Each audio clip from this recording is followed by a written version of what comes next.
Hello everybody and good evening, welcome back to the ESFL 161 for you tonight. The Xbox title is on the line, it's going to be a great show. Thank you for joining me. My name is Bailey and I've got my man Kingsley here tonight as well. We have about 8 fights on this evening. Kings, is going to be a great night. Champions defending titles. Are you excited, my man?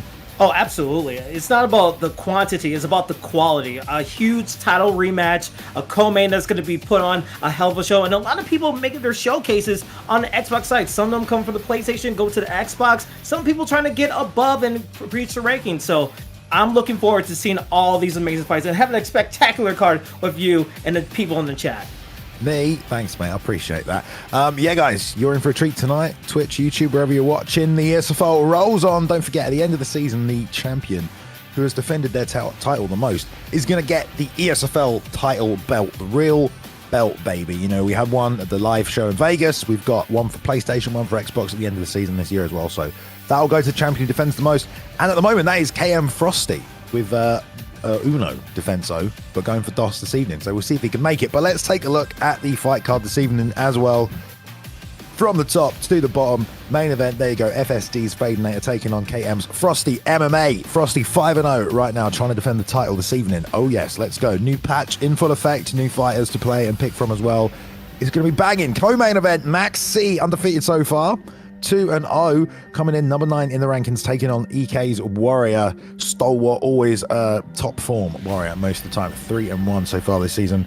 A loss to Easy Work, who slips on through to challenge for the belt, but Warrior gets a win here tonight. He could be going up to fight for that title. We'll see. Then we've got Ginger taking on Winter. Great fight there. 2 guys in the middle of the pack, just outside the top 10 rankings, and then some great matchups throughout the rest of the card. The return of JC21, the vet, and Zay. BFAB's Trixie is back and needs to fight for that position here tonight. 1 and 3 for Trixie, the man who was at Vegas live show, possibly fighting for survival, fighting on arrival.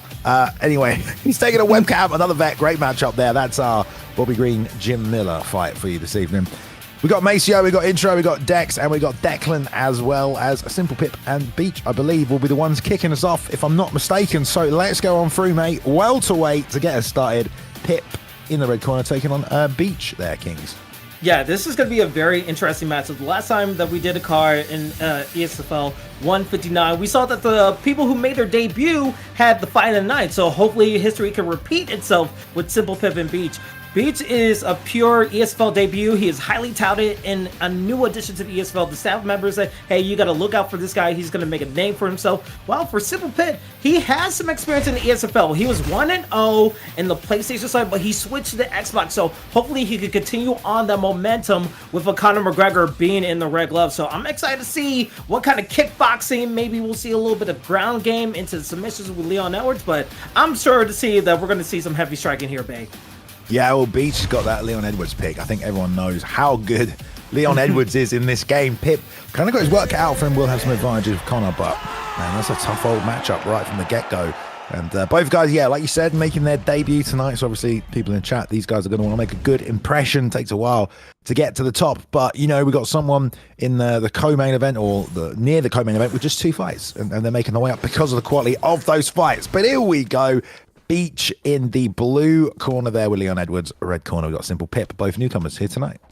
Yeah, absolutely. And you already see the double jabs, so maybe a little bit of nerves from Beach, trying to work a little bit the body, and that's going to be very important in these kind of fights. In the ESFL, or usually in casual or ranked competition in UFC 5, you're actually expecting some crazy shots, some crazy maneuvers. And here, you kind of get the jitters. You need to strategize a little bit more, be more adaptable. And it seems like what Beach is doing, attacking the body, uses those front kicks a little bit more, while Conor McGregor, Pip, he's staying simple, trying to stay with the uppercut, but not really getting as much attacks here, Bay. Yeah, I like the tempo that Beach is fighting at. Not putting too many combinations together and opening himself up for counters. Got hit with a body shot right there, though, and trading a few shots up high. But yeah, Beach kind of controlling the rhythm nicely as Pip pushes back. The boxing versus the kickboxing. There's a pull counter into the 2 and a little combo to follow up this time, Beach. But has to be careful overextending because of those counter shots. Yeah, absolutely. With the counter shots, I think now Beast is trying to read the timing, but Pip is getting more of the advantage. He's kind of dictating the range of the game so far. He saw the front kicks, is like, okay, let me just back away, give myself some time. Try to go for a spinning back elbow. Not really fully connected, but changing up the equations a little bit for Beach there, Bay. Yeah, landed a nice left hand, then they traded the lead hooks right there. Still got the better of it though, did Pip. And, you know, health and head damage, very important in this game. Obviously, stamina has come into it a lot with the last patch, but that head health is the one thing you want to be looking at, really. And trading it, you know, Pip's going to get the advantage of that. I don't know what the difference is in power, but you got to remember, imagine the 5-star moves that McGregor has with that left hand as well. Makes a bit of a difference. And there's another left hand into the lead hook right there. 2 shots to the body, gets under the lead hook up top. Does Beach and will survive for now, but already a rock, and there's still 2 minutes left in this first round there. You ask for it, and that's what you'll get with Conor McGregor. That power in the left hand will instantly land with the combination and instantly rock anyone you see. Tries to go for another spinning back elbow. He seems like he's feeling his rhythm a little bit. Gets a nice little body shot in there. But for Beach, what I want to see, he's kind of binding more into the fates of Pip. If he's able to just go aggressive, just take more action and land these combinations, he might have a chance with 1 minute to go in the first round here, Bay. Yeah, Pip there needs to be careful because some of those shots are coming through. The old straight lead uppercut, great combination, especially. Well, I was going to say Southpaw v Orthodox, but they're both Southpaw. Either way, it landed nicely. The left hands as well there for Beach. So Beach very much still in this fight. You got to imagine who's got the better recovery between the rounds as well. I think it's Leon Edwards. Yeah, I mean, he's going to need it because with 30 seconds, if he tries to land and he keeps on whiffing, he keeps on missing against his opponent. Oh, and another one. Yeah, absolutely. And the block gauge is getting low for Pip. But Pip needs to be very careful. You can't stay in the phone booth, but when you're in the phone booth with that left power, it instantly gets a rock. The second rock of the first round there, Bay. Yeah, landed the backing up straight. Oh, bloody hell, mate. Does that count? Dislocated his jaw, maybe, with that one. It was like a backing up straight left there that kind of tagged him on the way in. I don't know if that slowed down that final finishing sort of flurry there, but a rock shared back towards the end of the round, closer than I think most people would have thought. That's just good Conor McGregor work right there, but Pip making it work for him a bit, and Beach as well setting up the attacks nicely. So good debut from both men so far. No one got knocked out in the first round, but the head health is super low, and they're trading again here right at the start of the second round. Yeah, I'm expecting to see if Pitt is going to attack the right side of the face of Leon Edwards because he's getting some stuff, but he gets hit with a nice counter right there. But Beach, I just don't want to bite on the feints because it seems like Pitt, every time he feints, he's able to get his opponent to react and he's able to land a combo. But we see Beach right there get some combinations of his own. Headshot down with an uppercut going to the ground and pound. And it could be it here, babe. Yeah, that's it. He's got it. TKO. There we go. We said that start of that second round was coming up pretty quick, and Beach gets it done right there. 1-0. Mention the advantages that he got as Leon Edwards at the start of this one, but it was just a nice hand speed combination on the inside right there. I did know what the finishing shot was, but now I forgot. I believe he ducked under the uppercut. He ducked under the hook, and then the uppercut caught him while his block was open. Yeah, after the rock right there. So I think he expected the combination to continue on the feet, but by the time he had ducked, Beach had ended and got to reset and started with the uppercut, so he tagged him with that and finished him off. But it was a good sequence there at the end. Kind of a fast-paced fight as well, very technical, but still, it was a quick battle there. Yeah, it was very deceitful how the pace was, right? Because initially we just saw a little ticky-tacky, double jabs, go into the body with the kicks, but then once it got into like the first rock, then the pace cut picking up and picking up and picking up, and then while the pace was like ramping up, if you stay too close in that phone booth, you're leaving yourself up to get exploited with your head health, with your block gauge being so low. If you keep staying there, you will get caught, just like what Beach did against Pip. So for Pip, he switched with the PlayStation side, went to the Xbox, and about now he's 0-1. Maybe there's a switch back, we'll have to see, but hopefully he gets to learn more after this contest. But good fight for Beach, good debut for him, being his PR debut in the ESFL. Yeah, definitely good to get a win in your debut. You know, everyone's trying to get a win most of the time anyway, but these next two guys, they really need a win right now. Unless they are different from the one I've got on my screen. We'll go fight number 4 instead. Okay, no problem. I still feel like that's not what I'm seeing on screen right now, but yeah, so that's totally fine. Just to double check, it was a great setup there for that next fight, but we'll see. We'll see what it is. It might be the case of the names might just be different here as well. But anyway, Kings. Yeah, absolutely. But like speaking of like what we're seeing in the beginning, we know that people are making their debut, but also so many people, like the rankings are so close. Usually you see 0-2s, 1-0s, 2-3s. Like one big fight, one big showcase can approach you to the top of the mountain very instantly. We know with like other guys who are in the co-main or in that top spot, they usually have to fight through a gauntlet of high-ranking competitors. So going to the next fight, we'll have to see if these guys can make it in the spotlight and actually put on a good show, because these guys desperately need a win here, babe. Yeah. Sorry, I got confused. We did get it on the notes. Someone's, EK's fighting EK Scotland tonight. So that is Declan fighting as EK Scotland there, with the Conor McGregor pick in the red corner, taking on Dex Primacy there tonight as well. Not the name you'll see on screen in a second. Some people were confused, including me. Both guys, as you mentioned, 0-2. So both guys need a win here tonight. Not able to pick up a win at all this season. And there you go. You got EK Elite Kings as Declan, a.k.a. EK Scotland, here tonight against Make It Anna, I believe, or Makitana, whatever it's going to be there on the right-hand side. Dex Primacy. Yeah, we know that Conor McGregor is 0-1 on this card in ESFL 161. Can he bring it back just like so-and-so has to go in this contest? For Declan, using the Conor McGregor, already love the range. Already love that he's dipping in and out, trying to not fully force the action, letting the action come to him. While on the other side, it's going to be really challenging seeing your opponent just go back and forth. When is the right time to maneuver? When's the right time to unleash a kick, unleash an uppercut? We'll have to find out, but right now we're seeing Declan using a lot of his stamina in the early on parts of the round here, Bay. Yeah, good job using that lead hand, getting that lead uppercut and that jab going. Usually when it's open stance, Southpaw Orthodox, the lead hand's not usually as important. The jab's not usually as important, but now you got two Southpaws. Good use of that lead hand from Scotland. If he can win that battle, he can start dictating these boxing exchanges. But, the kicking game on the outside for Conor McGregor, it is superior to Dustin's. Dustin has those leg kicks he can make use of as well, though. We'll see if Makitana pulls them out. But among the EK members, Declan Scotland here tonight has had a lot of experience at the highest level against teammates of the highest level, and it's good combinations exchanging backwards and forwards and still using that double jab there. Yeah, just the movement from EK Scotland or Declan. The way he goes 1 and 2 and then goes for a 1 and 2 like in 20 seconds in this round was a great setup. Everything he's using, like this little movement, this is how he sets it up. Either it's going to be a kick or either it's going to be a punch. It's going to be a 1 and 2. And I feel like that's creating some confusion for his opponent here. If he's able to keep doing that, he might have some success later on in this round. Ooh. Nice straight left gets through right there. Not many weapons are getting through the block and the head movement right now. Both guys are doing quite a good job. Lead hook lands right there for Scotland. Oh, another straight left and another lead hook. Yeah, winning those in-tight boxing exchanges. Scotland kind of just slid into range and didn't let anything go. Two to the body lands right there. Uppercuts pulled out of range, and there's a duck under, but doesn't follow up. The stamina might play into it if these guys keep missing these shots as well. Yeah, it's like, are you going to move forward or am I going to move forward? Who's going to make the move? Nice. And also, with a nice body shot, I feel like with... Oh, there it is! You can't stay too close in there in the pocket. You got caught once, you got caught again, and that leads to the rocket, but then the body into the head. That is clean precision from Dustin Poirier. Oh, he's got to throw back. He has to throw back right here. He's on the back foot. He's got to get some respect back. That was a lovely left hand, yeah, as he threw the kick. Would have been a side kick or a teed kick there, but Scotland gets caught with the left hand over the top.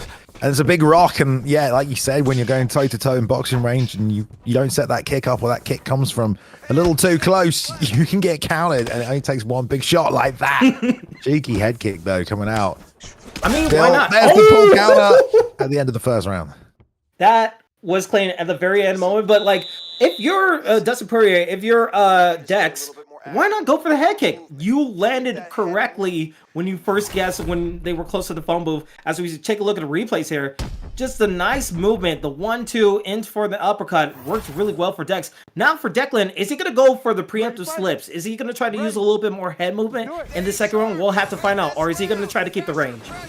That was interesting there in that exchange. Scotland went with the lead uppercut of the lead hand and Mack it through the backhand first, and the two interrupted the uppercut, and then he got his own afterwards. So just to see an exchange right there. If Scotland is going to keep using that lead hand and throwing that lead uppercut, that two will counter it all day, and that's one of Poirier's best weapons. So expect him to sit down on that straight left again. It's probably going to set up some more combinations for him. Pulled on it there, didn't follow up, but we see some pressure now on the lead hand, but a lovely level change there to mix things up. I like it very much, Kings. Yeah, give him another thing to think about, right? Not only do you have to worry about the strike again, especially after the rock, now you have to go into the ground game, which is a huge chess move to do. Now, is he able to get into side control, use a little bit of elbows to work on the head? We'll have to find out, but back into the full guard, this is good for Declan. Doing a nice job, trying to preemptively figure out what he needs to do to get up from the get up. and see if he can go back to striking. But so far, Dex taking control and just being comfortable attacking the body here.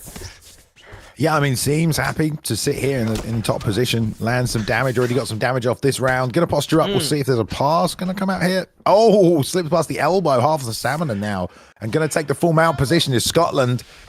And maybe get a bit of damage revenge off. If he can posture up, this is gonna be worth a lot more than that full guard damage that was being landed by Dex there, but still better than where he was, and half the round to play for. Can get some damage off and even things up for sure. Yeah, and this is a perfect position for him. Going to side control, you know you can get the denial, but he goes for top mount, which is really good. I feel like he just needs one more posture up ground and pound situation, because we know that Dex, he scored when he got attacked the body and got the hits, even though he lost his lot of stamina. But now going back to the stand-up, now you need to get some combinations going. You need to find a way to win this round. But again, it's just so scary when he goes in with a full hook trying to launch in, because that's where you're able to get punished. But there we go, slips. We're seeing it here, babe. Yeah, Declan trying to just launch these shots from the outside, you know, big damage, whereas you've got this wall just walking towards you and Dex, who's just trying to stay defensively aware and get on the inside and land these short combinations. And at the moment, those straight shots down the middle are catching him just like that when he throws those big leaping shots, and it was that straight two down the middle, followed up with either the lead hook or the lead uppercut that cracked him again. And Scotland here has got to make an adjustment to that on the feet, because he's getting tagged down the pipe every time he leaps in. But you know what caused that rock? It was the fact that he went for the second time for that move when he went with the lead uppercut. He's able to get a submission attempt right here, but after that whole movement, it's in. But it was so scary that he wasn't able to get it, because now he got rocked, and now he's getting submitted. And with 30 seconds, he might have a chance here, babe. Gonna hit the sprawl. It all depends on who's going for what right here, but he actually went. Stamina. I mean, I don't know if that was the side control sweep or if that was just a half guard transition and he just denied it easily because of the stamina difference. But either way, he's gonna roll this over and finish him off there right at the end of the second round. The buzzer beater gets a W. Dex gets a win here. Goes 1-2 this season over EK's Declan, who unfortunately is 0-3 now. And unable to get the win here tonight. Getting pieced with the boxing on the feet in these exchanges. And the submission game to finish it off there. So unfortunate for Declan here this evening. Yeah, I think our first submission in a while that we're actually able to see, especially with the Dustin Poirier, but Dex had the right attitude when it came to the stand-up, right? We saw Declan, he was going forward. He did like a stepping like right hook, and that led him open to get rocked again, which led into the ground game. And then the fact that he was able to get that submission attempt, we knew that he was able to think like 2 levels above his opponent, whether it goes to striking and then going to the ground, not even being settled in his one set, like saying, I have success in striking, I'm going to take you down, I'm going to find a way to make you think about all these other things, and all around it went to a complete win for him. So congrats for Dex for getting that win right there, babe. Yeah, great performance, man. I'm sure he's happy with it. I'm sure he's happy to get a win this season as well. Good performance from both guys. Declan, you know, maybe we'll see him come back through, but 0-3, you know, we are trying to, you know, put some stakes up there. Yeah. You know, if you get too many losses in a row, your position's going to go to somebody else. I don't know what the situation is, but we'll see if we see EK Declan back again this season. But let's move on to the next fight. 2 men inside the top 20 on Xbox here. We've got the Kingsmen's intro. And we have another EK member in Maseo, who surely wants to get a win back here for the team tonight. And we're going to bantamweight for the first time tonight as well, so it should be high-paced action here. Lovely ping, lovely stream. You love to see it. Intro in the red corner there with the possible Sean O'Malley. And we've got Maseo there in the blue corner. We're not going to see Conor McGregor lose again. He's 0-2. We're going to go into another weight division. And Corey Sandhagen versus Sean O'Malley. Amazing to see. For KM Intro, he's 1-1. His only loss was to Zyaf in ESFL 151 main event. So going back into the mountain, trying to climb his way back up. Let's see what he does after taking some time off. He's returning now. And now going against Maseo. He won against Chris, so now he's 1-0. Can he continue on that momentum and be 2-0? We'll have to find out, but this is going to be an exciting matchup to see here, babe. Yeah, a really good matchup as well. Obviously, Sean O'Malley, incredibly good on the feet in this game now. I mean, so long, so fast, and has all the power in the world.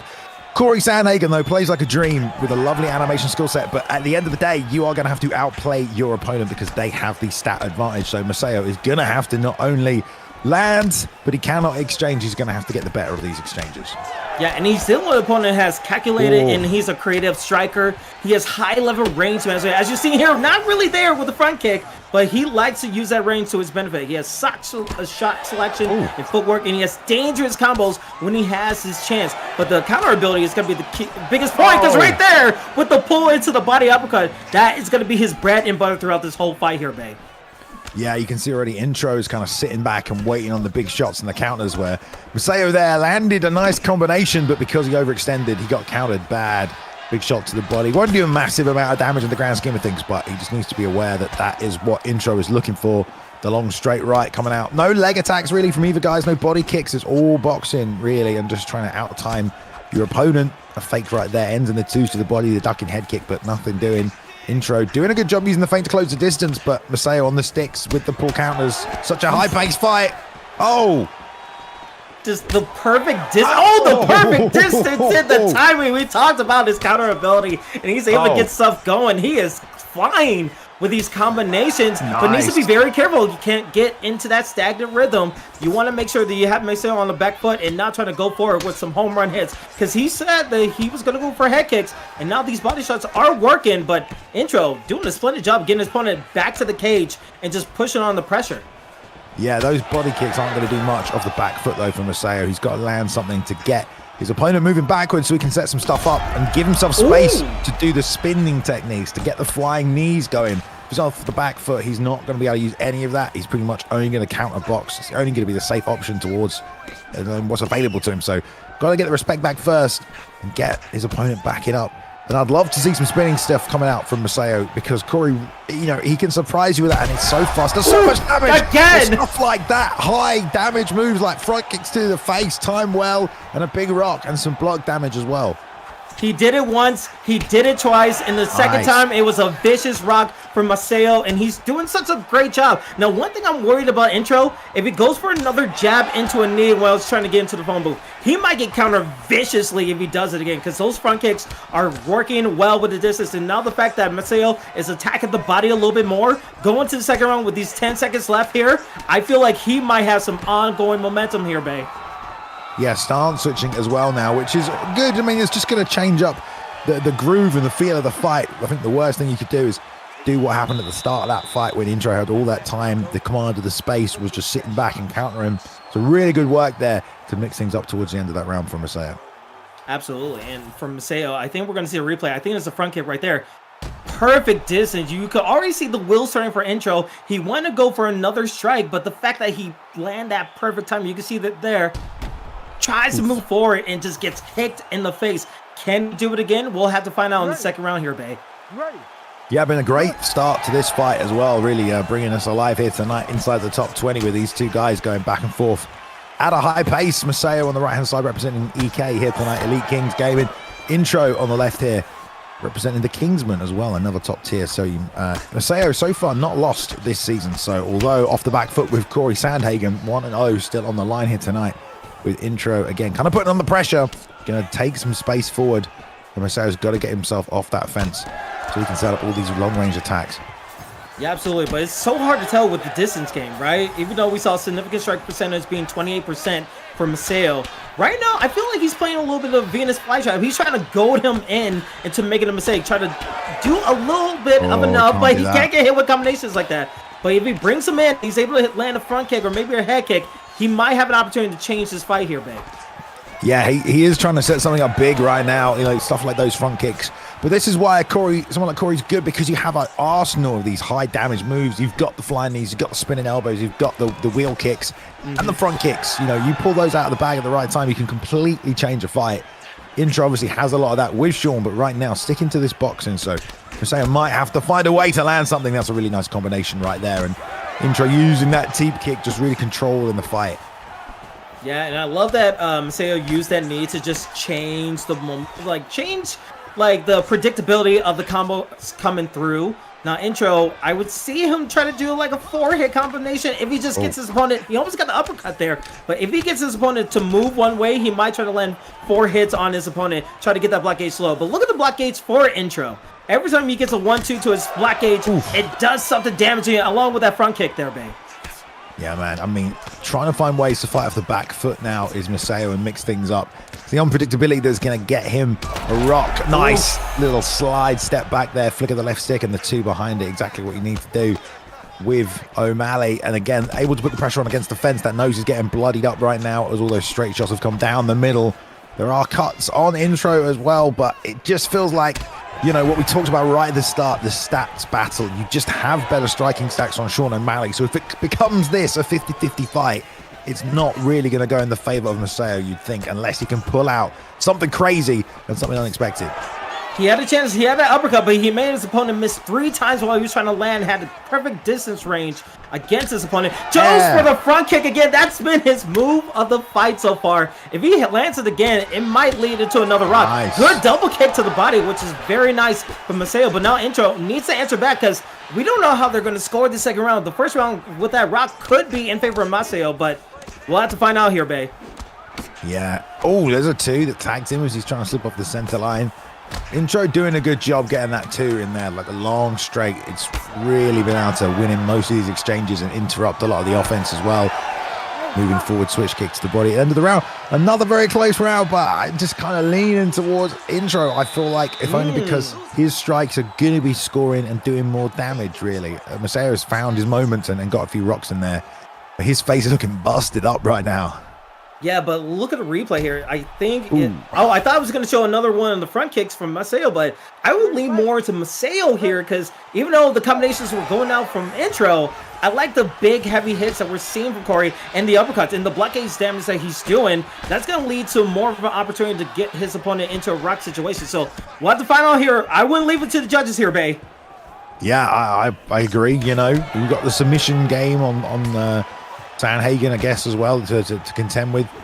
Is that why do I feel like he has a submission game? I don't know. I know he's got great submission defense. Doesn't matter. Either way, mixing things up might be a good chance here, but finding any way you can to finish the fight if you're Maseo. If it's not going to happen on the feet, you're going to have to look for other ways to put this man away, unless you just want to do what you did for 2 rounds and hope that you can find something through the fire. The damage is adding up, and that's about 3 straight rights in a row. So yeah, maybe Maseo can get this done on the feet if he can keep landing damage. It might be a situation where to give one, you need to take one. You might just need to eat one of the punches and just go for it. Like in this black age, you have the stamina. You use all the stamina. You saved it for this one exact moment. Maybe a combination longer than you usually have been. Not trying to be predictable. Maybe that's your avenue of getting something going. Because like right there, that was the moment, but good counter ability from Intro. Damn, man, that long 2 down the middle again, and that in combination with anything else behind it is getting a rock right now. And there's a left hook. The hand speed on display. Good use of just sort of staying right in the pocket, right where it needs to be there by Intro to maximize on everything he could land. Front kick incoming. Front kick is super incoming. It's building up from Maseo, and this is where I would love to see some back fists or some turning side kicks or just anything, man, because the boxing combinations is just not working, it looks like, at this point. Yeah, he just needs one perfect timing. Right now, Intro is playing perfectly right now. Gathering the distance, knowing that he doesn't need to overexert himself. He knows that his combinations are doing the work for him. He just needs to stay within his lane. But for Maseo, he kind of needs to go big. He's in the center of the octagon. He could try to get some distance, then go for something huge. But every time he's in the backfield, he's like panic throwing. I don't think that's going to work out for him, Bay. Yeah, I think so. You're probably right there. That lead hook, it keeps coming out from Maseo's double shots to the body, but the body health has barely been attacked. And it is just so much pressure from introspective. There's a 2 right down the middle that off times Intro, but he throws their jab behind it. Can't really find a snapping shot to follow up to crack him in the same way Intro's been cracking Maseo down the middle. If he goes body into a head, my God, that might be huge. But again, Intro just picking his opponent. Nice. Oh, good spinning back fist, which is amazing. But with 50 seconds, if he's able to get a knockout, that would be a putting stamp on this performance. But Maseo still in this fight. Oh, caught the level change there with the rear uppercut as well. Only 30 seconds left. Let's see if they go to the center and throw it down. Maseo probably feels like if he doesn't get this finish, he might lose his fight, or maybe we've just judged us completely wrong, you know, and everything's fine for Maseo. But oh, left hook lands, right uppercut. Man, both guys are being like, oh, there's the front kick again, and the knee. Oh, he tries to go for fly knee at the end. You gotta appreciate that. Good fight though, goes the distance. First time here tonight between these 2 men. Both of them really wanting to win, and good tactics back and forward from both guys. They had to adjust. Yeah, you can see that the combinations were just so solid for intro. Able to like withstand the front kick in the first round from that stun, able to get some rocks of his own. But to Bruce Buffer, will that be enough for the judges? We'll have to find out here, Bay. All right, yeah, you're right. We will find out. Ladies and gentlemen, after 3 rounds, look at Herb Dean's hands. Look at Herb Dean's hands. Judges for the contest, I do think it's intro though, like we said. 327. 29-28 for the winner by 2 rounds to 1. Decision, Sugar. There we go. KM intro gets a win here tonight. Moves to 2-1. Only loss so far this season is to Zyaf, who was supposed to be fighting tonight. Couldn't make it in the end. But there we go. Calculated creative striker he's known as, and he had that on tonight. I mean, knew exactly where he needed to be to win that fight. Kept the fight there, Kings.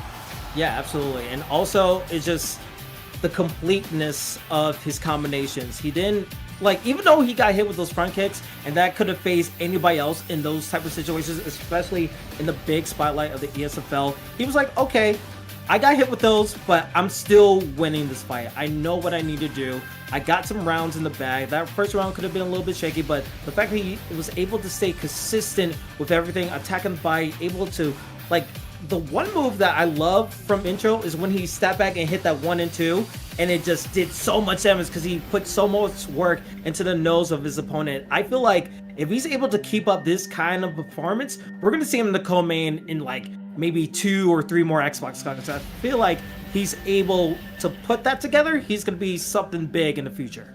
Yeah, only lost to Zyaf so far as well, who obviously is one of the best players on the roster. So there we are. We'll see what happens next for that, man. Let's jump now to a matchup between number 15 and number 32 in the rankings, but both men are veterans of the ESFL, and tonight BFAP's Trixie here, possibly fighting for a place in the promotion, not to put any more pressure on him, but the man is 1-3 so far this season. He's got webcam here at lightweight, and yeah, both men have had a bit of a rough road so far, Kings.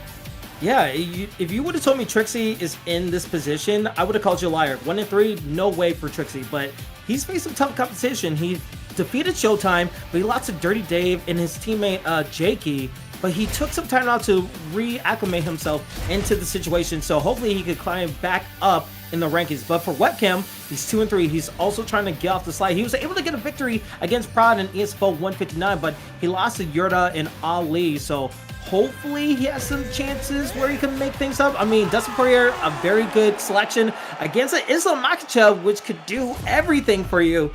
It'd be interesting how this plays out. Striker versus a wrestler. Anything can happen here, Bay. You ready to fight? Yeah, I mean, we know Islam can also hang on the feet as well. Just depends on what kind of a style of a striking fight this becomes, an outside battle or an inside boxing fight. But we'll see. A great matchup. And like we said, Tricky on the left with Dustin Poirier definitely needs a win here today. Webcam, you know, probably not feeling exactly the same way, but definitely doesn't want to be on the losing side of this contest. I'm just happy we saw a leg kick. I've been asking for leg kicks all the times on these cards, and the fact we're seeing leg kicks makes me happy because that changes your combinations for your opponent. It disrupts the timing for everything, and then when you're able to get your opponent to think about the leg kicks, now you can open up to the body and to the head. But pull parties like that will give webcam a chance to attack his opponent and land some body kicks. Nice flow there from Tricky, landing those short combinations and then into the leg kick on the break. But this is where webcam wanted to be, on the back. Enough stamina to get the jump down, but who controls this position? And important thing here is to remain patient, because you should not be in any rush to get out of it. There's I believe it was a fake into a denial here, or a transition attempted. Yeah, a transition attempted by webcam that was initially denied, but here we go to the backside here. Tries to roll to full guard, not going to get it. Got one denial into the backpack, but now into a denial to the backside and the side control, which is very good for webcam. We know that Makhachev is a monster in this situation. He can go for any submissions, but for Trixie, he's a proven vet. He knows what to do in these situations. He just needs to be calm, cool, patient, as you said, and just find a way to get in full guard. I feel like once he's in full guard, he's in safe position. But again, we see webcam very comfortable, just popping shots, trying to get a posture up, and now he can do some damage. Yeah, so Tricky there, you know, he hasn't got too many options using the Kimura fake there, because he's only really got the full guard fake or the Kimura fake, because anything else is going to get denied in this position. But he's building GA by just landing these short shots from the bottom, and he's actually winning the GA battle quite consistently.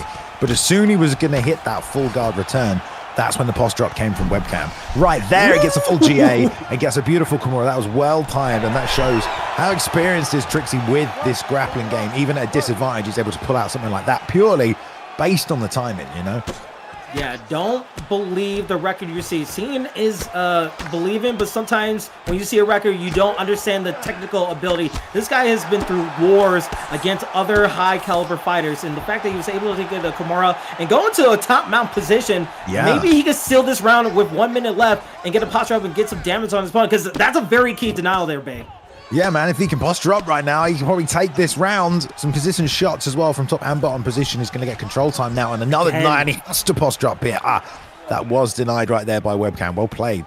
Well aware that's coming, and he gets this mount off 30 seconds to do some damage. All getting blocked right now. That's a shot that gets through and an elbow, but not too much landed, really. Yeah, but like that's more than what we saw webcam do. I mean, a submission attempt and then also reversing and then getting top control. Maybe it's not enough, but it leaves some doubt in your mind if you're webcam saying you brought it to the ground and all you managed to do was just get little pop shots while your opponent got the ground and pound posture up. He was able to get submission attempt, so it could go in his favor. So the second round, would I go to the ground again? I wouldn't do it. I would try to see how I do striking, then to see if it works, go back to the ground game. Yeah, good use of the Kimura there to get back to top position. You know, most people don't think about using the submissions when you're on your back. You feel like you've only got one route to get out, but if you can hit a sub and take a sweep, it's a great place to do it. And it shows the power of the Kimura, which we like to see as well. Lots of damage landed early right here on the chin, though. Bleeding that damage through webcam, landed a lot of nice crisp shots. Trixie just getting caught at the end of the range right there again as well. Almost a 3-piece lands, all starting with that elite hook on that side. I think Trixie's just trying to time him a bit too much right now, and webcam's letting the hands go and he's landed them. Yeah, he's connecting very nicely. He's able to get a body into the uppercut. He's able to get the left guard, but just superior with his power, able to instantly delete some of the head health of webcam. And when you try to go for a knee right there, you need to be very careful because the uppercut could just land and instantly get a right uppercut from the 2 pulls will lead you into a rock situation. And webcam is landing these hands fire away here. Oh yeah, and it's unfortunate there for Trixie because he was not doing too bad on the feet. Obviously pulled back that last round, but now getting cracked by webcam. We don't want to see that game plan starting to crumble because 1 and 3 Trixie needs to stay on task here if he wants to pull out the win. Webcam off the back foot, making this long sort of frame of Islam work for him. Tries to get another pull counter here, backs up to the fence. Nice block in the body shot though. That would have done big damage. Shout out to Bruce Lee Rob. We just had a pull party right there. It was very close of being someone underwater with a rock situation, but for Trixie, we saw him do really well in the ground game.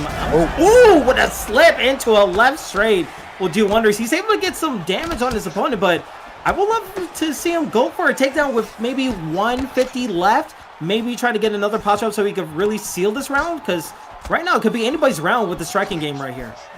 Yeah, still staying really heavy on the pressure with the boxing. Not giving webcam any space, but you've got to think Tricky has taken the bigger shots on the feet this round, even if he is kind of dictating the octagon control right now. Webcam sniping off the back foot, looking very composed as well. Kept the guard high, slipped, but it's been mainly that pull counter that's been his big weapon. When his back is to that fence.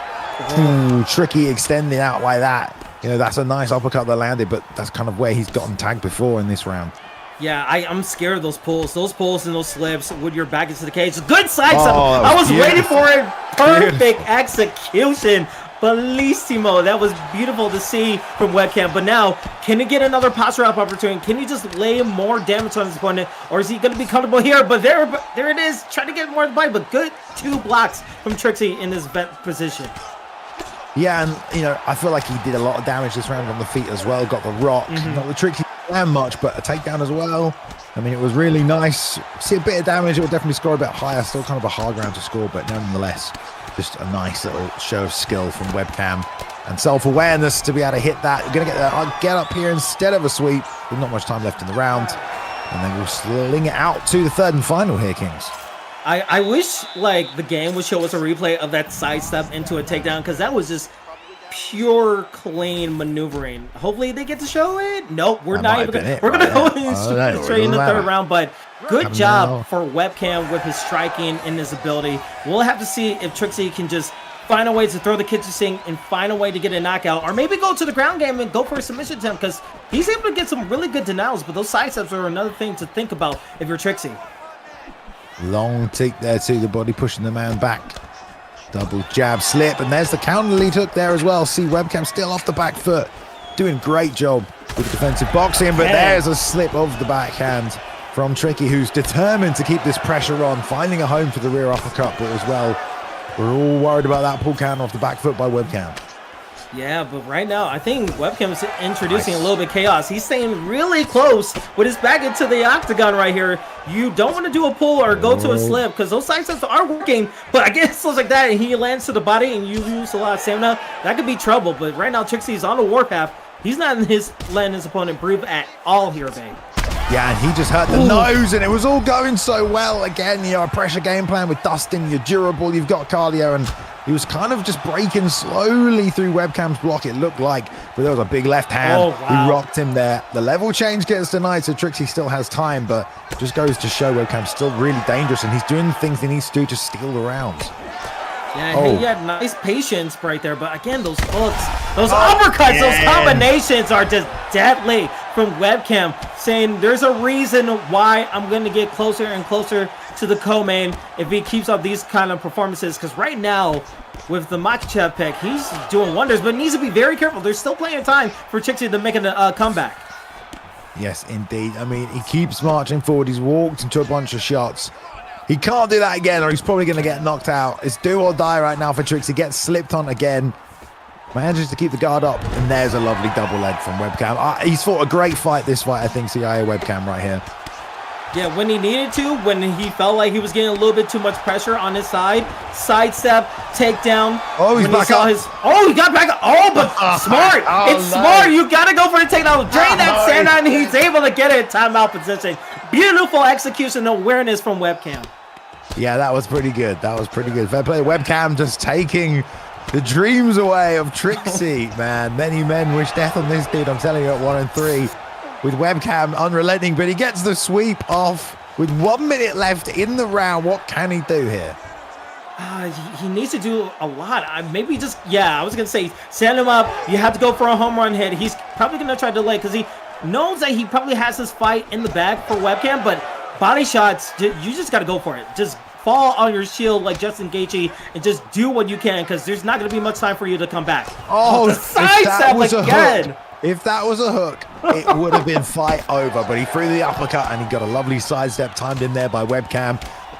Throwing head kicks towards the end. Couple of seconds left on the clock. This one will go to a decision as the left hand lands right at the end there. Great fight from CIA webcam right there. You got to believe that he's probably taken that decision. And we said it at the start of this one, Built for Ankle Picks' team member there, Trixie. Good performance here tonight, but perhaps his last performance this season. We will have to see.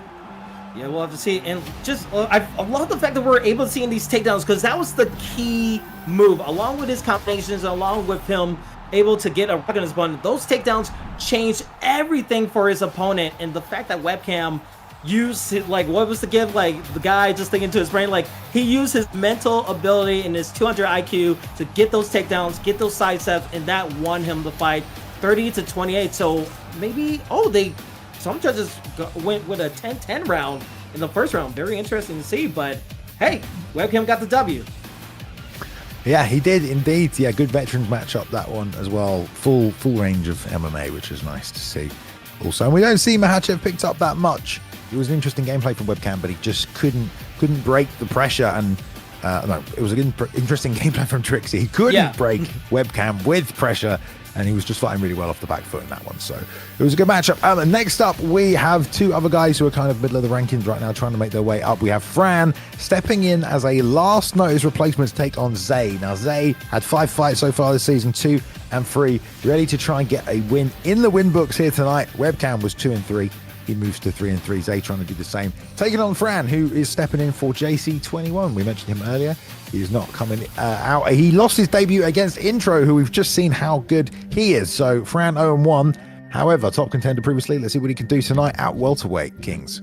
Stay ready so you don't have to get ready. That's what Fran's approach is going to be going to this fight, being a last-second replacement. Hopefully he's able to put on and do a better show, because now he's 1-0, right? He lost the intro. As you said, intro was a world beater in this last fight. So we'll have to see what can Fran do to elevate himself to get to 500. While Zay, he lost to Dirty Dave. He bounced back win against mix-ups. Kamaru Usman versus Rakhimov. This is going to be so key to see, because both guys are going to be super hungry in the octagon. Who will prevail? Will we get a knockout? Who knows? Will we get a lot of decisions? I'm expecting to see some fireworks here, babe. Yeah, Fran stepping in short notice, going with the Rakhimov pickup as well. This is a really interesting matchup. Usman versus Rakhimov. I mean, you've got length, you've got a kicking advantage on one side, both are good grapplers, but now boxing on the feet, as most fights usually do. Great stream here as well. We get some lovely frame rate on this one. A little bit slower are the shots that come out from Usman with rep here, but of course they do have a bit more pop in them as well. But there are the tight combinations up the middle. Fran with the reach advantage, but both men are kind of fighting inside their reaches right now. Yeah, on the scan report for Zay, it says he has great reads, as you can see right there, able to get that block gates a little bit low. But if he's able to not get any success in the stand-up game, maybe he goes for a little wrestling. He says he's sneaky good at it, and he has good distance management. But right now, staying tight put, trying to gain. Oh, there we go. Nice, excellent example of that distance game, but the pole point right there from his opponent, Fran, doing a nice job trying to read it a little bit. But seems like we're going to keep it striking for the most part here, babe. Yeah, I think that'll probably be the case. Just boxing as well. We'll see some kicks come out from Fran. The problem with Zay there, he's slipping some of these shots, but there's always a second shot coming behind it. So he might slip one, but he's getting hit with the ends of the combinations. But it doesn't matter. It's a nice level change. Just as you said it, the takedown comes out. Kingsley, we got a top position here for Zay. Let's see how long he can hold on to it. Rakhimov, kind of hard to hold down on this game.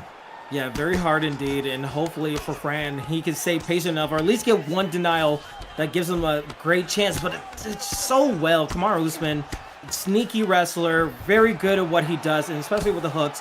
But if you're saying this for the rest of the round, you kind of need to take it, right? Because you don't want to do anything crazy, because these denials will drain your stamina like nobody's business, and you will give Zay more opportunities to damage onto your head, onto your body, because these pots rounds are just gaining points. You're already into a red screen. Oh, this is really big damage here. That absolutely cut through the block. Put him in a rock state right there as well. Absolutely not what you want to take at the end of the first round going into the second, where it starts back on the feet. If this doesn't finish you, it's going to make the start of this second round real tough right now. Tries to just kick off from the hips, and maybe we're seeing right here from Fran filling in short notice a bit of the untrained aspects of it. Maybe didn't have a lot of time to brush up on their ground game. I don't know if Fran's new or just having a lot of trouble right now with Zay, who is the more experienced guy at the high level. Absolutely. And one thing, I just wouldn't go for any like big transitions, any get-ups, because I feel like Zay is already trained for that. He's prepared in this situation to just instantly deny any transitions that goes to the get-up. Go for a simple, go for a full guard, go to a half guard. But he double denial from Zay, that is just tough. And now he's going for an arm triangle with 15 seconds just to prove a point. The arm triangle fake from top is why he got that full mount, which is why it's one of the best fakes in the game, because right there, he fakes the arm triangle. You know, you have Fran on the bottom who thinks he's now got an opportunity to kick out, but immediately you get the instant deny and the pass. So you pass the full mount and you get the deny. He got both of them off the arm triangle fake. Great job there from Zay. If he gets top position again, this might be a short night for Fran. He took a lot of damage from full mount. Yeah, you can look at the mouse on the right side of this fighter, and it's gnarly. Hopefully he could keep it standing, but that's going to be the main key part of this second round. He was able to survive, but now everything has to be on the left trigger and right trigger. You just have to deny a takedown, because if you get taken down again, it might be all she wrote. So will he keep it standing up? We'll have to find out here, babe. Nice combinations down the middle from Fran as well, and that's kind of where he's been winning some of these exchanges on the feet. But it was Zay who was kind of getting the better of it. They're winging the hands out right there. Oh, he's doing some damage though. Wow, if he'd have thrown that right hand. Big damage possibly coming out there from Zay, but touching now with the jab is Fran, moving forward again, putting 3 punches together, always ending with either that lead hook or that lead uppercut. Putting damage in the face of Zay. Another lead hook lands right there as well. You know, I love the strategy from Fran, right? You know that he might go for a takedown at any moment with these combinations, but just implement an uppercut. If he's going to take you down, at least you have the uppercut prepared to at least get a big rock. Because right now, he's landing with this block gauge and the head held. This is actually proven well for Fran. Just use more of those uppercuts. Don't just, like, forget it and attack your opponent with some nice, lovely strike gain with a head kick. Pinpoint accuracy with an uppercut. He might do the upset here, Bay. Man, I mean, Fran fighting right now like an old school Tony Ferguson, just throwing constantly and just, you have no idea where it's coming from. And there's always an uppercut or a lead hook behind it. And then just sliding out of range. It's kind of a really awkward style to deal with. There's no real rhythm to it. And it completely caught Zay out right there. He got a beautiful head kick in there. He just timed and got the range of that perfectly. And then the lead uppercut again at the end of these combinations to sit him down. But coming back now is Zay trying to sit behind the jab and those straight punches again and trying not to get caught up in these long combinations up the middle. I'm shocked that we're like 2 minutes remaining in the second round and we haven't seen a takedown yet. I know he's getting some hits in, but that's what helped you win that first round. Oh, there it is. Shut me up. He could just instantly land a right straight and now he got the point of rock, but I would still love to see a takedown to solidify this round because Fran still has a chance if he just uses the uppercut for his second combo. That would have been beautiful, but right now, it's still anyone's fight to win in the second round here, Bay. Yeah, man, such a tight pull on that straight right, and it just shows the power you've got with Usman. You get one little counter shot off there, some head movement, you can do some big damage. So Fran needs to be aware of that, especially with the head health so low now on Fran. The block dwindling as well, still trying to keep the volume high. Just to interrupt the offense. There's a nice slip to the inside. Gets away from that right hand. We've got less than a minute in the second. Both guys definitely feeling it. I mean, this might not make it to a third. There's a straight right. Go crazy. Go for a head kick. Go for an overhand. You know you have it. 30 seconds is the most tensest moment in a fight like this. You don't want to make that one mistake that costs you the entire fight. Will they try to play it safe? We'll have to find out. But, Fran, you could just do something insane. Go for the home run. But the pull right there from Zay might change things. Might go to the third round. Oh, he thought about it. He thought about there, Bay. But going to the third round, this is tight here. Yeah, that damage is looking like it's building up there on Fran as well. Look at that. That's nasty. That head kick's really good. It is very similar to real life. There is a lot of slipping off the center line from Zay at a distance there. And the one time he thought he made that read, he ducks and he doesn't throw the kick, and he would have got ducked. So got to be careful of that. But yeah, with the head movement from Zay, I think that head kick might still be there for Fran. He is thinking about it. It's a war of attrition still, though. Some good straight shots right there. And this is where guys like Usman, guys like Robbie Lawler do really well in the final rounds because you've got so much damage off your straight punches, your jab and your straight. So you can just sit. You don't have to land a lot. You can just land a jab and a straight and really do some damage in these later rounds. Yeah, and Fran, he's going with these pulls, and I feel like he's not using the right kind of distance for his striking, because right now, total strikes landed percentage, 33 to 31. It's very tight net. Anyone could take it away. And Zay, he's kind of chasing a little bit more. He's trying to close that distance, because maybe he is afraid of the head kicks more than the uppercut. So I feel like Fran has a chance to land an uppercut to gain the advantage, because right there, you can't stay in the phone booth and not try to hit him, because 1-2, how do you do for Zay? Yeah, nice uppercut timed up there, and then good composure here while he's hurt, not just swinging for the fences, baiting out all the head movement, and then holding the combinations just like that. Jab, the head movement came out, then he still had stamina for the three-piece. Here comes the ground and pound. Gets up because he wants him off the canvas to finish it on the feet. It's one shot to get the reaction, and then the combo, but he's firing back. Fran, who filled in on short notice, is refusing to go out right now. Rocky. I feel like that's what's happening in Fran's head right now. He's trying to find a way to come back, but you're facing Apollo Creed, who's able to take the victory right here as Zay gets a victory with the ground and pound and the combinations. Great finish right there in a fight that was very back and forth between both guys. We thought he might end up on the ground there as well, but it didn't. It stays on the feet, and Zay, moves to 3-3. Over a short notice replacement in Fran. Props to Fran for filling in. I mean, had his moments in that fight, got some kind of crazy combinations off there, but really good job reading, the timing for the counters with those right hands.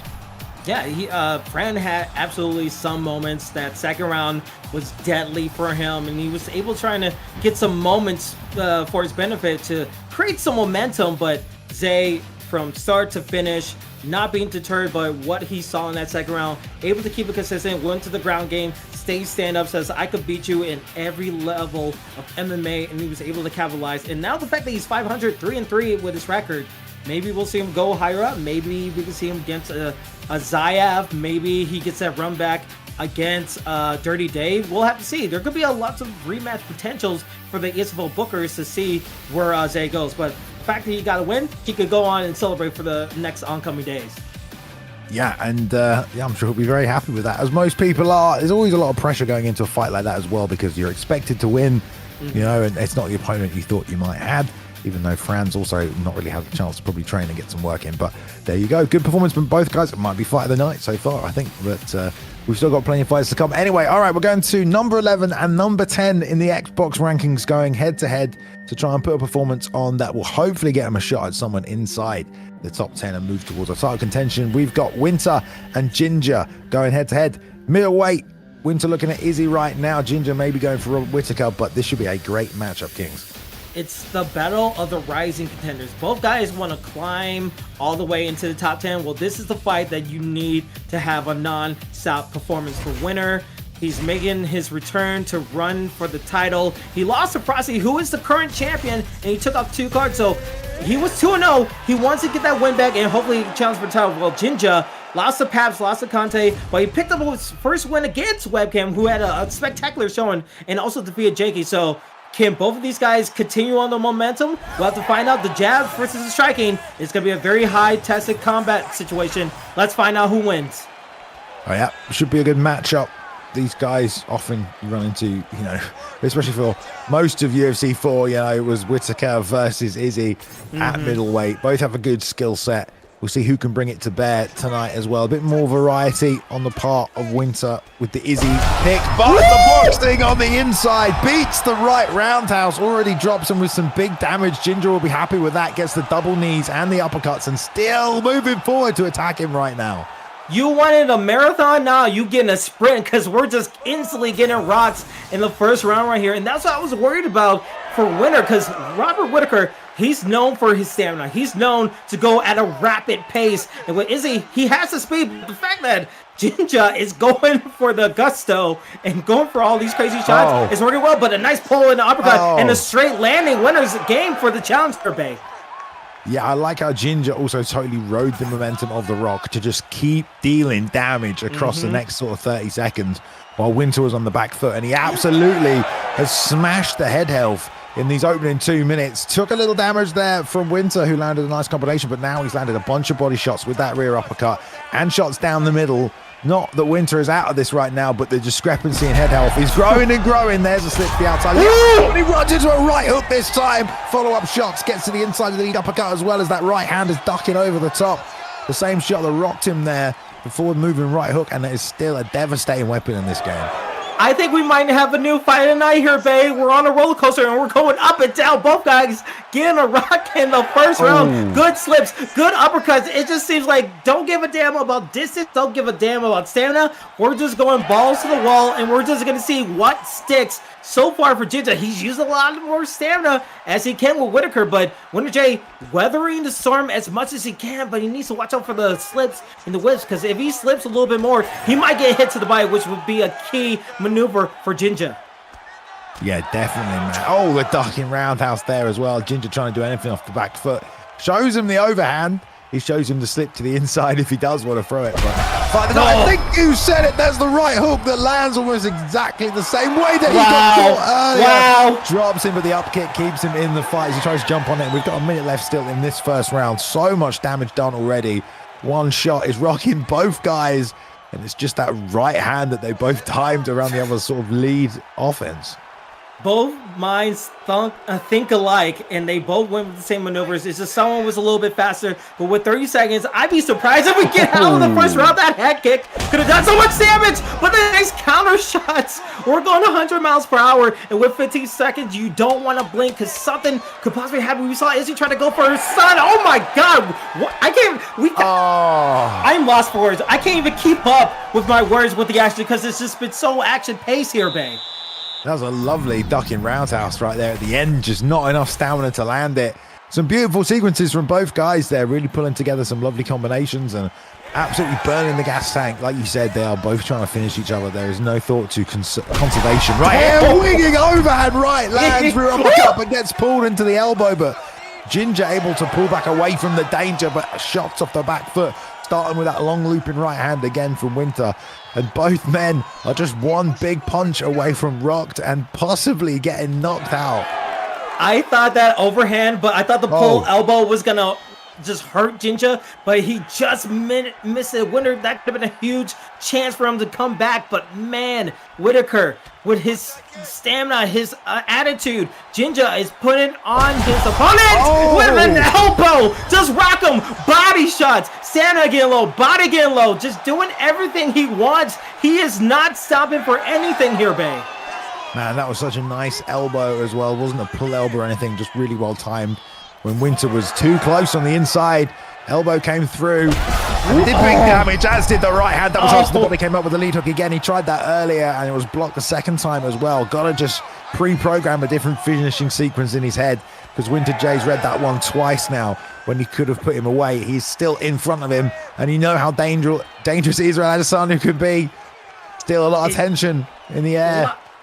A lot of tension, but one thing for Winter, when he got rocked, he tried to go for another move, like another add to that combination, and he just got caught. He can't get caught again because another big hook or a right hook will be curtains for Winter. But a nice head kick, but again, just not enough. He didn't do enough work on the left side of the face. Just everything straight. It's going to lead into a rock for Ginger. Right now, it's close to 7. Super low for both competitors here, B. You can't help but wonder if that straight into that ducking roundhouse was a question mark kick. It may have done even more damage, but he went with a duck again. I wonder if he'll switch it up. But on the pressure right now, landing shots, keeping Ginger at his range. And this is a way for Winter to fight his way back into the fight. I can't believe he's done it. Another right hook lands. Lead uppercut there stings him also as Ginger's firing off the back foot. But 100% Winter has been finding his way back into this fight bit by bit. Ginger not able to finish him twice this round. And now Winter trading back rocks of his own. Another straight right down the middle. That's big damage. Only a minute left again. It just consistently, both of their head health is blinking. It's forever blinking for the rest of this fight. Any one mistake can change everything. And for Winter, I just love what he did. Went aggressive, just went forward. He went with 3 straight hooks to go against her to disrupt the black gates. But Ginger staying put, trying to use the slips, trying to use that distance. But with 30 seconds, a head kick, a front kick, anything could be curtains for both of these competitors. They should be slipping all over the place on the mat right now. There's so much blood down there. It's crazy. Coming back with a right elbow there off the slip to the outside. Doesn't land. Just 5 seconds left. Ducking head kick comes out again to the body, to the head. But out of range and out of damage. We'll go into a third and final round right here in what has probably been the fight of the night. Yeah. Can you even see the canvas? Because I feel like it's just covered in all of their blood. Like, the fact that we see 2 rounds, there's hardly any canvas left. These guys have been putting on a war. Everything is all bloody. Third round, whoever gets it, they have stamina, so they could go after it. Combinations are going to be very key, but the hooks, the duck unders from Ginger might be the key as he gets the body again here, Bay. Man, he's beating up that body, but once again, you know, he may be able to find a shot by going to the head. I know the body shots are open there and he wants to keep beating it down, but all these rocks keep adding up. And in a fight like this, where the next rock could be the end of the fight, every time you rock your opponent, you have to try and finish them because they could come back. And lands? Ginger kept on the offense, had just enough to throw that lead uppercut at the end, which sets Winter down one more time. A lovely jump on the fence, but he's back to the feet right here as well. And now on the back foot, the block slowly going down, trying to find that right hand. The pulls, but no stamina. He can't go. Winter can't go for the hooks again. He can't go for 3 straight hooks because right now you're in your last ditch effort. Try to go 1-2. Try to go straight. He's gonna do pulls. He's gonna go hooks. It's just so minute details are gonna be used by Ginger to avoid his opponent, and just anything that Winter does just leads into a rock hair break. The right hook just slapped him. Man, that was such a back and forth fight right there. Great survival instincts from both men. You know, you can usually tell how high level people are, not necessarily by the way they fight, but how hard they are to finish. And that was very true for both those guys. Very hard to finish. Great head movement, distance work. When they were hurt as well, even in that final sequence, that lead uppercut only got through because it just bled through to give the rock. The block was up, but this right hand, when there was nothing left, as he leans off to the side, he dropped his guard to throw back there, thinking it was all finally done, and boom, a right hook around the side for a lovely, lovely knockout. Yeah, a lovely knockout. As you could just see, just the damage, the canvas, the punching power of Whitaker. It was just all about, because you saw him slip 2 times, right? And then he let go of the block because he was going for another attack.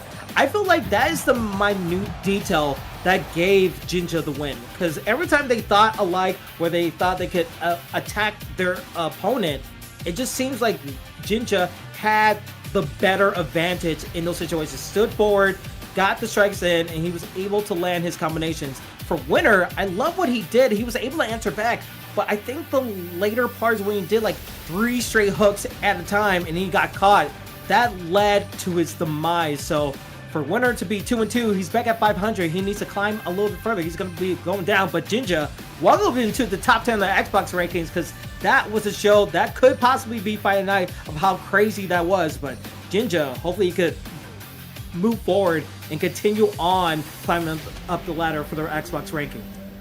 Yeah, climbing up the ladder indeed. 2 men that are trying to do just that right now in the co-main event are ready to go here at bantamweight. We've got EK's Warrior taking on God Ate My Pig. This is exciting. If you haven't been, as we're still hopefully getting ready for a fight, this fight, if you haven't gotten your predictions in on the Twitch chat, do it now, because this fight is going to be amazing. God Ate My Pig is 2-0, and hopefully he's able to climb up the rankings and go to the main event.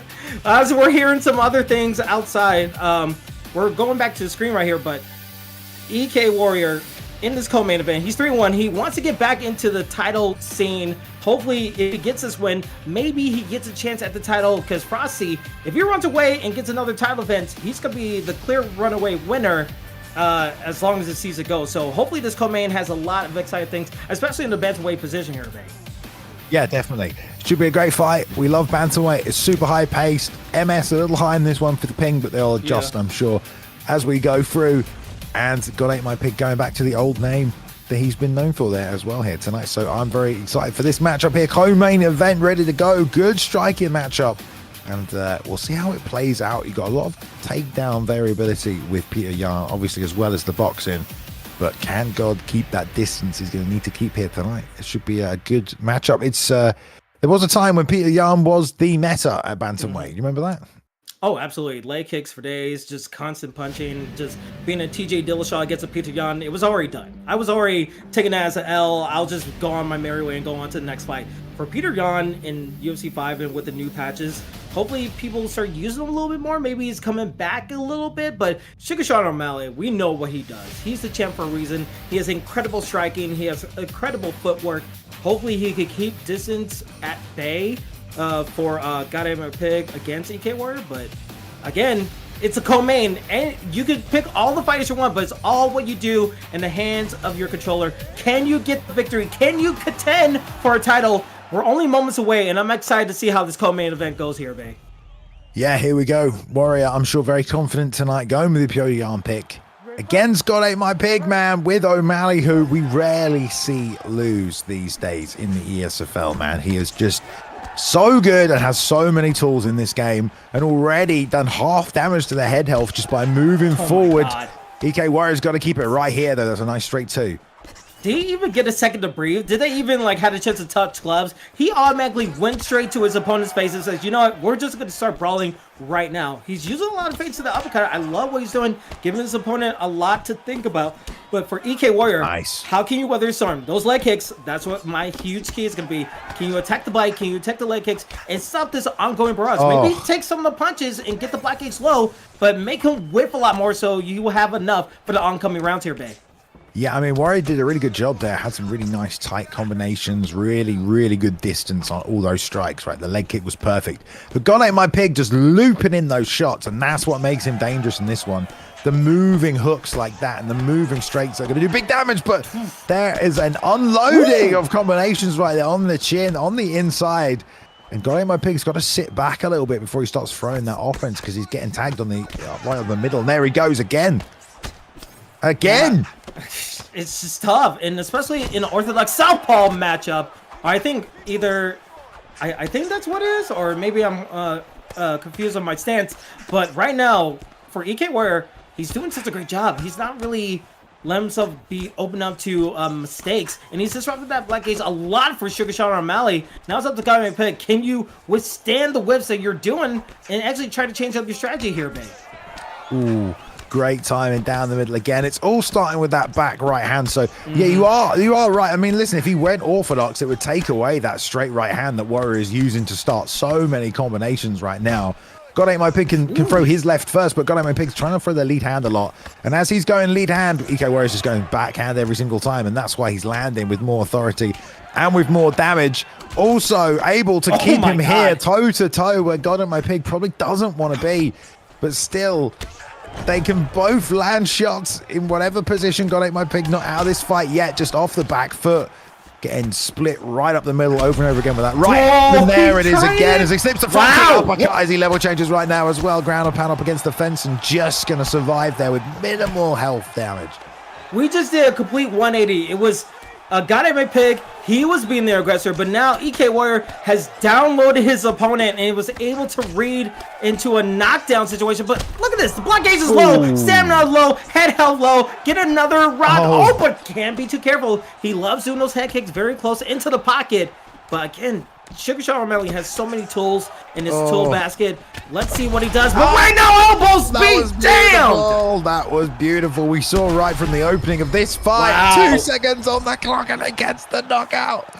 I'll tell you what, that was a super impressive performance right there. We said right at the start of this one, we don't see Sean O'Malley lose very often in the ESFL. EK Warrior had a great game plan to get a win right there. Throwing the shots up the middle, kept the offense tight and, toe to toe. Granted, God Ain't My Pig, kind of played into that game plan.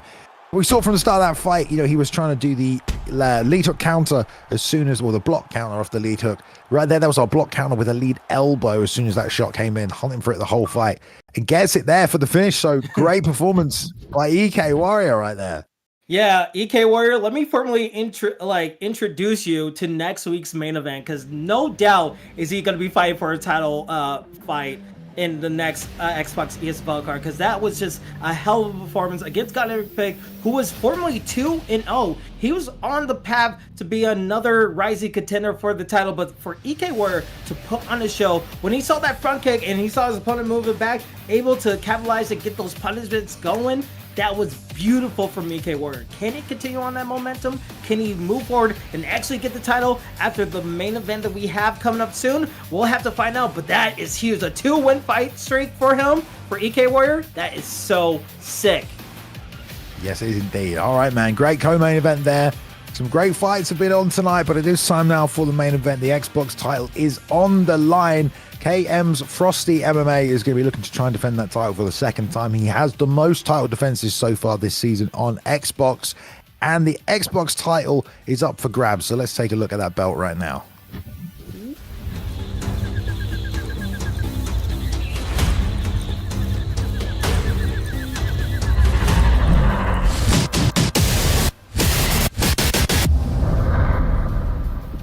That is a very shiny belt right there that is going to someone at the end of this season, Kings.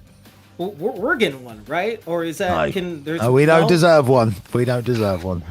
I'm just saying, if someone's going to win this whole season and get a belt like that, I mean, share the wealth, because that belt looks amazing for anyone to have. So whoever wins that, it could be Frosty. It could be a new champion. Whoever gets that, it's going to be one lucky son of a gun. All right. Well, let's go to the main event right now. It's time to get it going.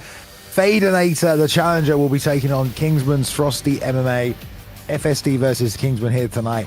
So many accolades between these two men right now. Important thing to note, Frosty 5-0, the defending champion in the blue corner here tonight. Looking at Usman opposite him there. Obviously, Fadanator is going to be in the red corner.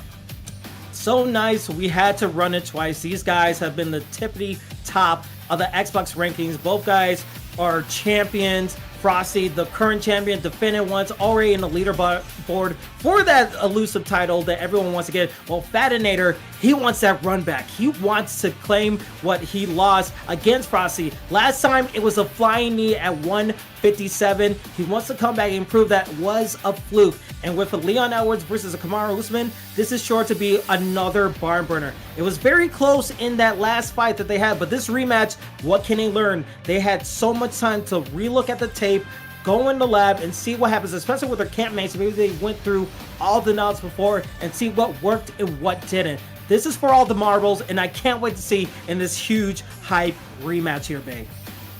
Yeah, man. I mean, we always bring it back to Fadanator and that achievement where he went 7-0 in UFC 4 in the team's competition, just flawless run through that, working alongside that team. So yeah, it was a really good time, the old team battles, and we saw some people emerge from it, but definitely Fadanator, he pulled some big plays that, you know, won some crucial games for those guys that season as well. So nice to see. But here we go, title shot here tonight. I don't know what's taking so long for Frosty. Maybe he's trying to psych his man out. I mean, yeah, I think I'm not sure if there's a time limit on the pick right here as well, but we are waiting on the champ to lock it in. Who would you pick to go against Leon Edwards here to Kings? Shoot, I like a Kamaru Usman, but usually it's just with Kamaru Usman, his wrestling is still good. His hooks, when I need a simple combination to disrupt your opponent, it's just all about not even the character selection. It's all about how much training did you put on the six. How many times did you try to deny? How many times did you try to go for slips or side steps? Can you get your controller and your movements already set to go? So in this 5-round war, we'll see who takes the title, but it's going to be all about who controls the six better. Yeah, big exchanges already to the body and to the head. Off the back foot right here, just trying to throw some combinations. That's not too bad for Frosty because he's not really going to be throwing too many kicks, I don't think. It'll be way worse for Fadanator to have to fight off the back hook foot in this one. Frosty already trying to loop those big shots around. We want to see that jab and that straight come out. Paul counters as well, but wow, good job with the pressure from the challenger. Now, one key aspect in their last fight in this rematch that's going ahead is that Frosty loves to use the body shots. Those body shots set up everything from the flying knee to the overhands to the hooks. Everything he wanted, he got it from the body shot. So already having success with it and going to the ground game. This is beautiful from Frosty, our champion. Yeah, couldn't finish that off. Got a nice elbow up there. No cuts opened up from that one. On the back, though, nice and early, already bringing the takedowns into it and straight into side control. Not a bad place to be.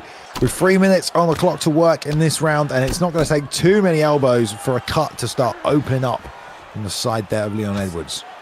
Yeah, but you have to keep it simple, right? Especially in the battle game. You don't want to go for huge get-ups because everyone has done transition denials for it. If you can keep it to the half guard and just keep it in this position while you're not taking many damage with the elbows to the head and side control, this is where you kind of want to be. You can lose a round or take a round off and still win this whole fight. So you want to stay calm. You want to stay cool under these high tense situations.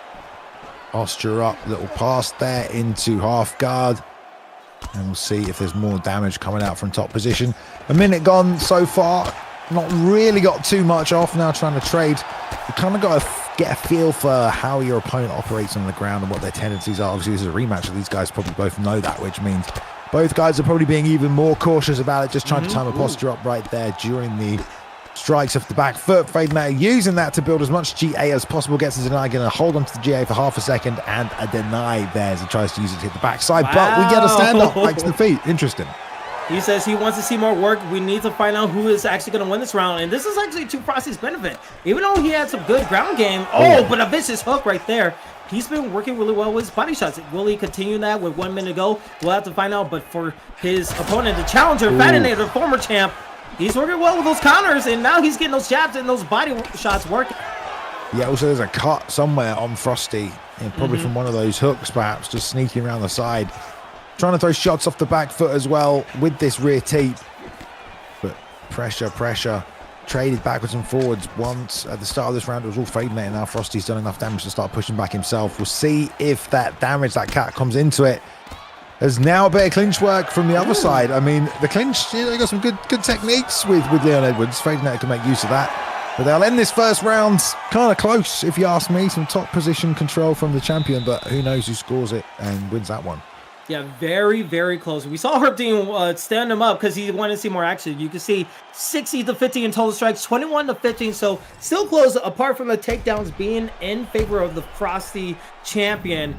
But right now, I just want to see how they adapt in the second round. The clinch game was working well for Fadanator. Maybe he goes back into it, but for Frosty, go for another takedown. Go for another body shot. A nice show of sportsmanship. But right now, you see Fadanator getting close to the phone booth and maybe trying to land some hooks right here.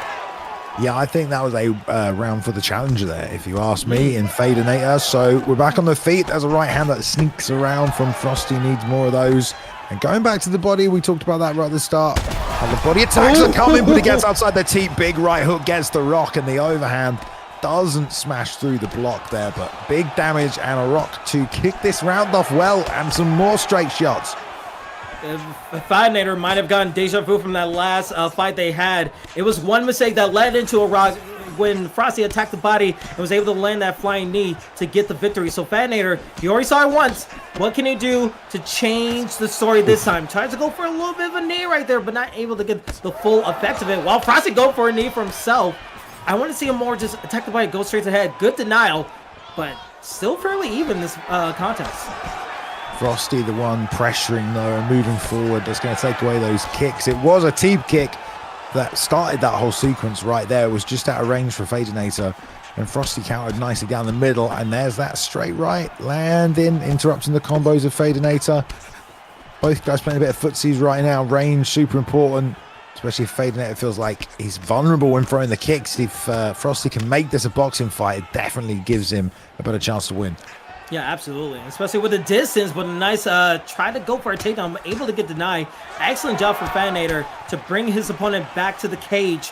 But so far, I just want to see him just pepper in more jabs. Do that, pepper in a little more jabs. Get your opponent keep thinking. Because with these 2 rounds, you don't need to waste all your energy. You're going to get some hits onto you, but you can still take it slow if you want to. That's a nice knee right there connecting. Just little shots right there. Just build up the damage so you go in these championship rounds and get like an advantage. Because right there, that's combinations landing.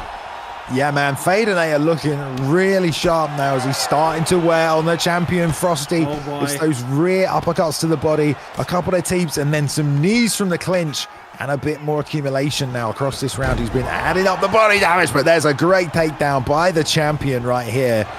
Straight back to the feet, though. We've got a minute left in the second round.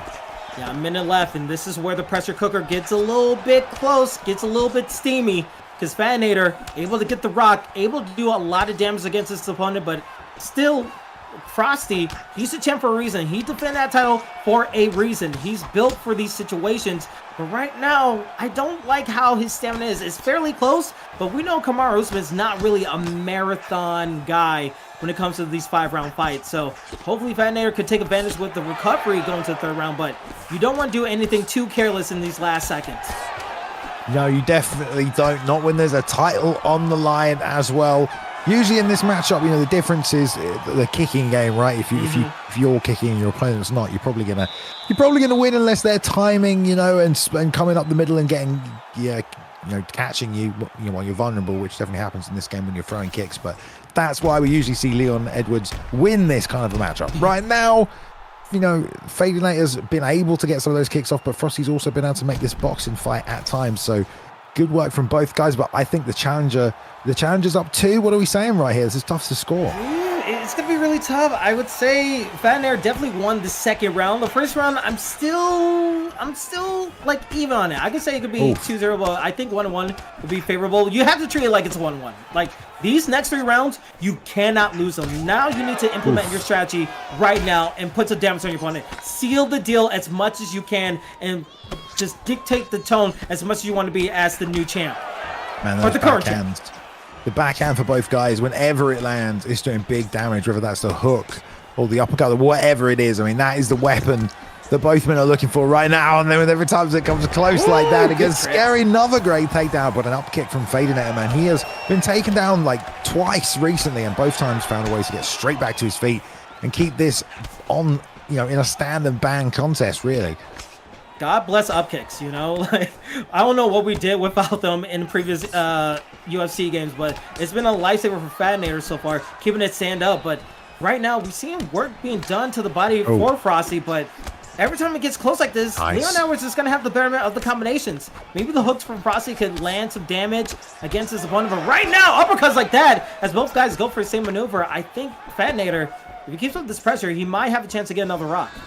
Yeah, Fadanator with Leon Edwards, it's so hard to find a way around his guard. You know, he's keeping the hands high and he's doing the step slide back, but right there from Frosty, he snuck in a really nice uppercut. And that took Fadanator by surprise a little bit, but stuffs the takedown, gets a knee to the body, all these rear uppercuts and the damage done earlier from the knees. Now back to the head, another left hand, 2 in a row. Going to try and flurry against the fence. He won't finish it right here. But Frosty, the champ, he's in a lot of trouble right now. And he's down again. Rear uppercut, lead hand. This might be it, Kings.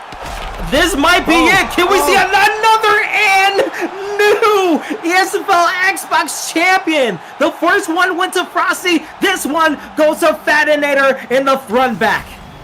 Man, what a great fight there. Backwards and forwards. Fadanator taking that first round, I think, slightly, then really took over in the second round, then puts the champion away in the third round right here, man. The win streak of Frosty is over. That's 1 title defense for that man so far. He will be relinquishing that title tonight to Fadanator, who will be looking to start a legacy of his own. A cracking performance again, and we see the Leon Edwards matchup against Kamaru Usman very, very dominant. And you know what? Very interesting stat. I don't know. Someone could correct me in the back, but I think everyone who was undefeated going into this card all lost. They all lost their undefeated streak, and that's what speaks to the competition of the ESFL. Fadanator, a former champion, now current champion, a 2-time champion in this season. That is going to be huge for him. Maybe we'll get to see a part 3 in the future if Frosty is able to come back, but now for Fadanator as a new champion, the way he did his performance, now EK Warrior is like looking in the back, says, you know what, I'm lurking in the shadows, but next Xbox card, I am ready for a fight. Both guys put on amazing performances, but Fadanator, with his combinations, with his striking, able to withstand the takedowns from Frosty. This is what he wanted to do, and hopefully, could he get 2 title defenses? It's going to be tough because he's got a lot of competitors chipping at his heels here, babe.